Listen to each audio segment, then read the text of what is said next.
Hello guys, welcome to PR3 stars. तो ये है DAV की वीडियो क्लास 5 हिंदी चैप्टर 1 दिमागी लड़ाई। ये है उसका स्टोरी लर्निंग। एक दिन बगदाद के सुल्तान के दरबार में पड़ोसी सुल्तान यानी आया। यह तो पड़ोसी सुल्तान का दूत है। क्यों आया यानी मैं क्या जानूं, उसने मुझे बताया तो नहीं। इतने में दूत ने अपने जेब से खड़िया का टुकड़ा निकाला। खड़िया यानी कि चौक।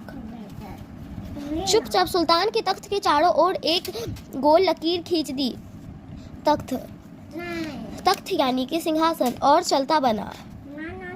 उसने ऐसा क्यों किया भला? पता नहीं, सुल्तान पर कोई टोना टोटका किया हो या फिर सल्तनत पर। सल्तनत यानी कि महल।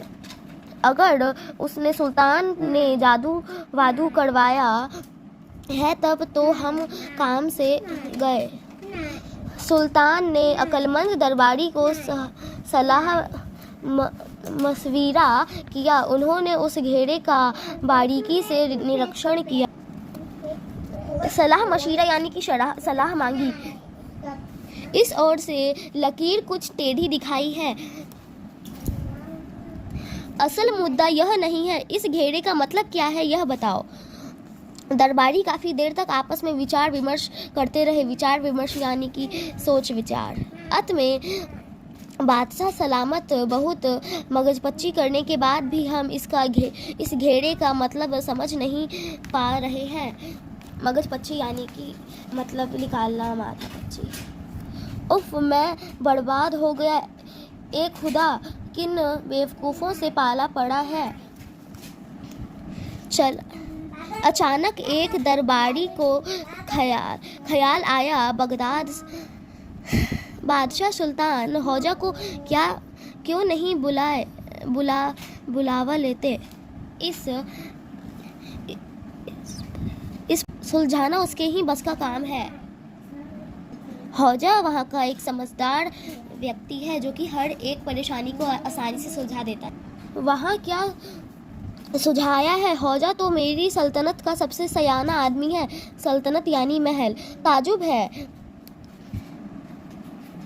है, मुझे अभी तक उसका ख्याल ही नहीं आया। हौजा को बुलावाओ।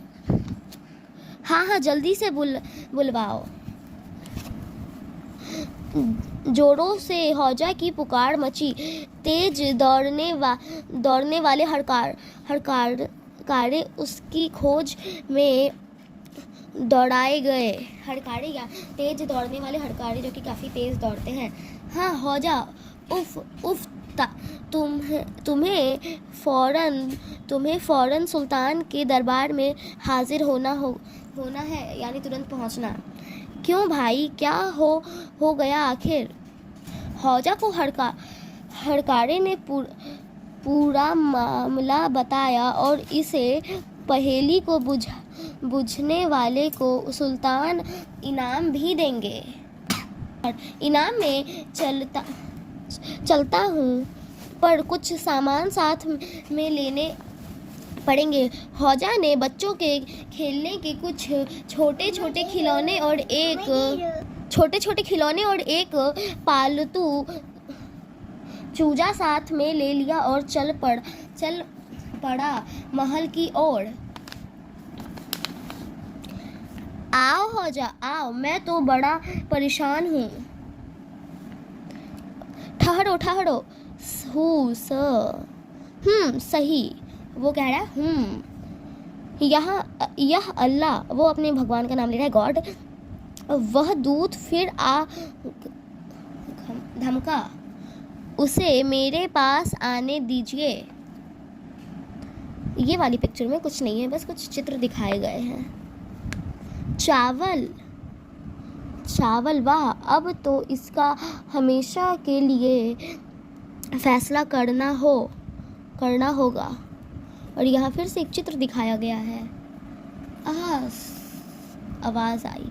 हौजा, उसकी तो तुमने छुट्टी कर दी भाई, मज़ा आ गया। हा, हम जीत गए। देखो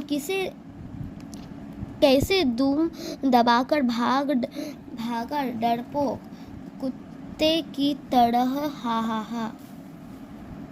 हौजा, उसकी तो तुमने छुट्टी कर दी, पर आखिर यह माजरा क्या था? मेरे समझ में बाहर है। सीधी सी बात है। वह आपको जता रहा था कि उसका सुल्तान आप पर चढ़ाई करेगा और राजधानी का चारों ओर से घेर लेगा। यह था आपके तख्त के चारों ओर लकीर खींचने का मतलब। आह, अब समझा, पर तुमने उसको पैर पर बच्चों का खिलौना क्यों फेंका? उसे यह समझाने के लिए कि हम उससे ज्यादा ताकतवर हैं। सीधे लफ्जों में मेरा मतलब था कि तुम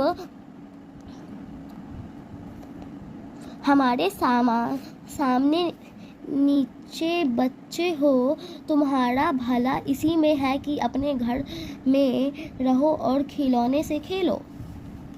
इस पर हमें दिखाने के लिए कि उसके सुल्तान के पास बेशुमार फौजी हैं, उसने जमीन पर चावल के दाने फेंके। मैंने चावल चुगने के लिए चूजे को छोड़ दिया, जिसका मतलब था अगर तुमने सचमुच हमारे साथ लड़ाई छेड़ी तो तुम्हारे एक भी फौजी जिंदा नहीं बचेगा। ही सचमुच तुमने तो कमाल कर दिया। पर वह कुछ समझ तो सका ना। जरूर समझा होगा। आपने उसे भागते हुए नहीं देखा? हा, वह तो देखा था। हाँ, मैं तुम्हें अपनी वजीर बनाना चाहता हूँ। नहीं बादशाह सलामत, शुक्रिया। एक तस्वीर। असल में मैं मशगूल रहता हूँ। और यह कहते हुए हौजा चल दिया। मशगूल यानी आराम करते रहता हूँ, बिजी रहता हूँ मेन। चला गया वहाँ से और घर आकर मशगूल हो गया आराम करने में, हमेशा की तरह। अनुवाद कर शशि राठी। नसीरुद्दीन हौजा की कहानी पर आधारित। शुक्रिया। उम्मीद है आपको यह पसंद आया होगा। दूसरी वीडियो में हम इसके सभी प्रश्न उत्तर करेंगे, और जब यह हो जाएगा प्रश्न उत्तर पूरा, तो फिर हम लोग इसके अभ्यास